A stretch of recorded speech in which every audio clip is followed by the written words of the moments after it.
Today, I really want to just kind of start off pretty simple, and just kind of let y'all know like why I make music, how I got started, and stuff like that. What's up, everybody? It's your boy Crazed. Uh, this is my first episode of the In and Out vlog, where I kind of go behind the scenes of like my day-to-day life, fill y'all in a little bit more about me, who I am as a person. Not just as an artist, but as a person. You know, So right now, I am sitting in line at my daughter's preschool, my youngest daughter's preschool. I got two kids, two beautiful girls. Um, and I am going to be picking her up today.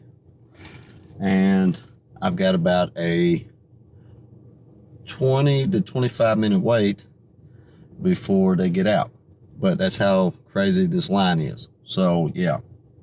But anyway, so I figure I would go ahead and get you a little sneak peek of what's going on. So today I really want to just kind of start off pretty simple, and just kind of let y'all know like why I make music, how I got started and stuff like that.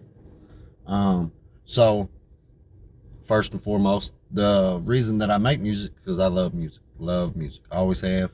Um, Ever since I was a kid, I was able to dive in, you know, and that music would just take me out of, whatever situation I found myself in, because growing up, I was kind of a troubled child. Both I caused trouble and, but I also had troubles.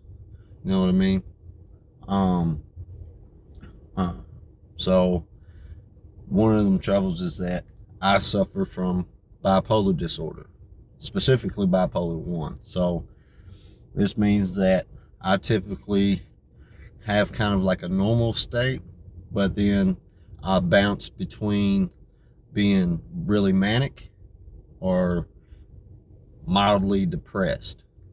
Sometimes that depression can get severe. Um, but anywho, I learned that music, being able to dive into that music and having something to connect to, helped me a lot.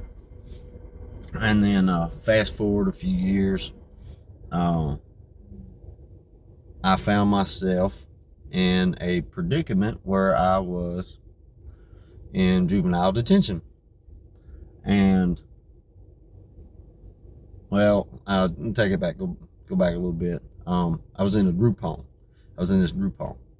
This is kind of like where I really started to dive into kind of like being an artist, but not full on. I just started writing songs. And I could write. I was good at writing. I enjoyed writing. But I couldn't rap. Couldn't. No. Because I ain't had no rhythm. I'm white. You already know. I ain't had no rhythm. And, but I was okay with that. That was cool because I still enjoyed writing. You know what I mean? And then fast forward a little bit to where I was in the juvie center. I actually come across some other kids that actually rap, and they was really good, and so the topic of rap had come up one day, and this youth worker, I still remember his name, Mr. Robertson, and wherever he's at, I hope one day he can look back and see this and be like, hey, I know that guy, and feel good about himself knowing that he kind of got me into the passion, like the real passion for rap music as a whole, like not just like rap, but hip hop is the culture that he really helped cultivate that for me. But anyway, I was like, I was a cocky, 12-year-old, 13-year-old, and I was, see, then, sorry, my timeline's a little messed up. Then I would have been a cocky 13 or 14-year-old. I think it was 14. And, I told the youth worker, I was like, yeah, I rap, And he said, oh, you do? All right, let me, like spit something. And so he started beating on the table. And so I spit something, and like, it was horrible. Like, I knew it was horrible, you know, and was offbeat, you know, stuff rhymed, that was cool and made sense, but I was way offbeat, you know. And instead of just like laughing it off, like, he got really serious with me. He was like, if you really want to do this, then you have got to learn how to rap on beat. And from that day forward, like, it was so awesome, because every time that he was in our pod, like, he took some time and like worked with me. Like, this was the awesome part. Like, he literally like would kind of explain to me like how to ride the beat. Like, and I remember he was the first person that taught me how to scat, right? Which some of y'all gonna know what scatting is, some of y'all won't. But scatting is basically where you make sounds instead of using like actual words to kind of catch the beat, like the vibe of the beat, the rhythm of the beat, you know. So um, anyway, he would use those sounds, and he would have someone else beat, and then he would scat over the beat, so that way I can kind of like try to pick up on those pockets and stuff, like on how to hit those pockets.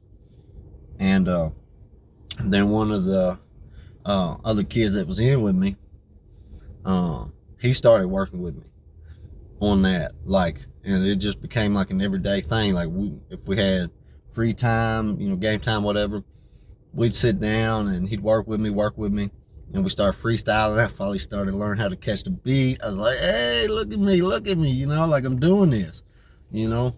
And it was in that moment right there when those cats was like, hey, like, you ain't got this right now, but you can still do this. I was like, I was just taken aback. I was just to be shown that much love, you know what I mean? And I was like, okay, you know what I mean? And that's really like when I started taking the craft serious right there. I was about, so I've been about 14, I think. Um, yeah, about 14. I think it was about '05. Started writing in '04. Started actually like rapping and trying to start perfecting my craft in '05. So yeah, that's kind of how I got my start.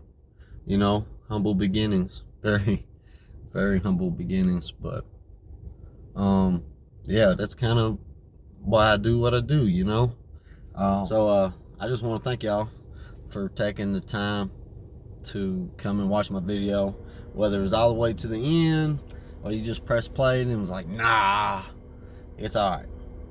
Thank you for just taking your time to even try to go on this journey with me.